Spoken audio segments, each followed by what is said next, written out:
맑은 슬픔. 공강규.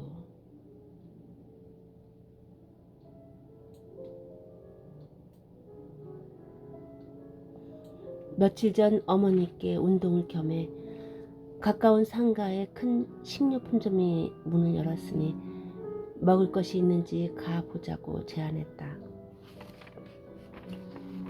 어머니는 얼른 따라 나섰다. 인도를 걸으면서 참으로 오랜만에 어머니와 함께 걸어본다는 생각을 했다. 그러나 너무 오래 떨어져 살아서인지 보폭과 보행 속도가 맞지 않았다. 나는 몇 발짝 앞서가다가 어머니와의 사이가 많이 벌어지면 서서 기다리고 또 앞서가다가 기다렸다. 어머니는 구부정한 모습으로 힘겹게 따라왔다. 어머니는 야채, 과일, 과자, 고기, 생선 등 다양하고 싱싱한 식료품 잔뜩 쌓여있는 매장 안을 몇 바퀴나 둘러보기만 했다. 왜 안 사느냐고 했더니 아무것도 먹을 것이 없다고 했다. 그렇게 큰 식품점에 먹을 것이 아무것도 없다니. 어머니는 맛과자가 안 보인다고 했다. 종업원에게 물으니 맛과자 같은 것은 안 판다는 대답이 돌아왔다.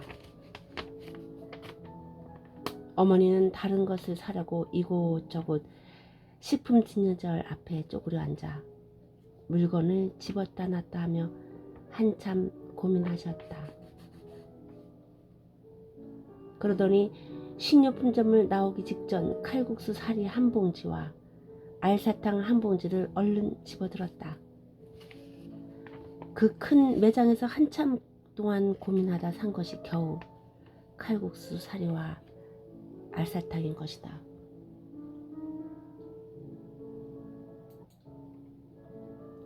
식료품점을 나오자마자 어머니는 떡 파는 곳을 찾았다. 길가에 있는 떡집은 문이 닫혀 있었다. 큰 가게에 딸린 다른 떡집에 갔더니 거기도 문이 닫혀 있었다. 다행히 그 큰 가게에서는 맛과자를 팔고 있었는데 찾는 사람이 없어 과자 봉지에 먼지가 쌓여 있었다.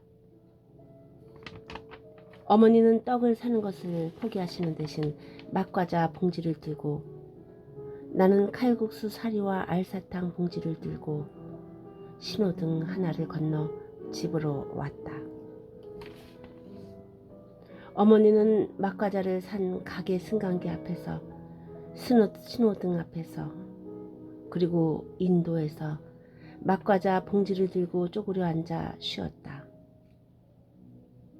기운이 없다고만 하셨다.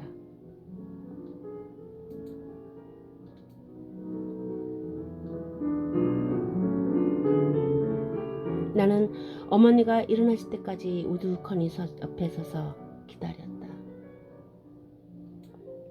괜찮으시냐고 묻기도 하고 어머니가 겨우 일어나 다시 걷기 시작하면 나는 옆에서 보폭을 맞추어 가며 걸음을 옮겼다. 같이 보폭을 맞추며 걸으니 어머니와 처음으로 일체가 된 느낌이었다.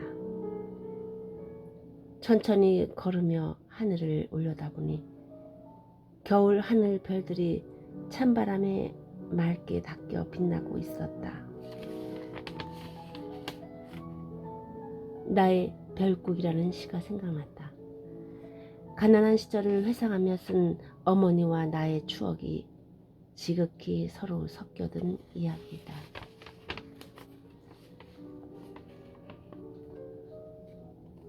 가난한 어머니는 항상 멀떡국을 끓이셨다. 학교에서 돌아온 나를 손님처럼 마루에 앉으시고 흰 사기 그릇에 앉아있는 밥상을 조심조심 받들고 부엌에서 나오셨다. 국물 속에 떠 있던 별들,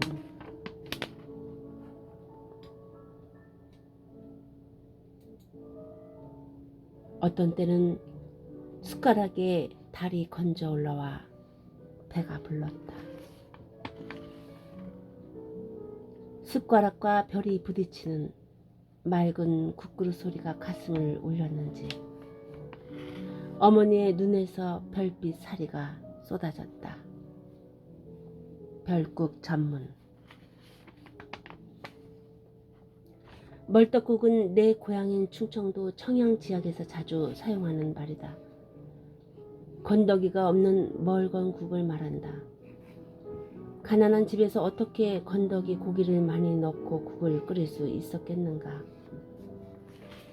중학교 때였다. 학교 도서실에서 늦게 돌아와 한밤중에 마루에서 어머니의 밥상을 받아먹기 일쑤였다. 국이 나오는데 건더기보다 국물이 풍덩거릴 정도로 많으니 국그릇 속에 별이 비치는 것은 당연하다. 숟가락으로 맑은 국물이 뜨면 별 수제비처럼 숟가락 위에도 얹힌다. 달이 뜨는 밤이면 국그릇 속에도 달이 뜬다. 그 큰 달을 건져 먹으면 정말 배가 부를 것 같았다. 건더기를 찾아 숟가락을 부지런히 휘젓다 보면 숟가락과 그릇이 부딪히면서 맑은 소리를 낸다. 건더기가 적을수록 더 맑게 들리는 숟가락과 그릇이 부딪히는 소리를 들어본 적이 있는가? 어머니는 고깃덩어리를 찾느라 자식놈이 휘젓는 국그릇에서 맑은 소리가 날수록 더 슬펐을 것이다. 어머니의 눈에서 쏟아지는 눈물은 마침 별빛을 반사하며 또 얼마나 맑은 슬픔을 주었겠는가. 내가 어렸을 때 5일장에 서면 어머니는 걸음이 느린 나를 앞세우고 시장에 데리고 다니면서 막과자를 사주셨다.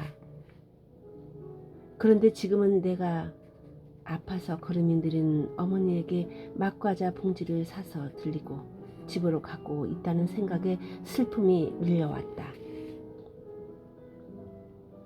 눈물 글썽한 눈으로 밤하늘을 바라보다가 눈물에 굴절되어 돌아오는 겨울 별빛을 바라보다가 맑은 슬픔이라는 말을 생각해냈다.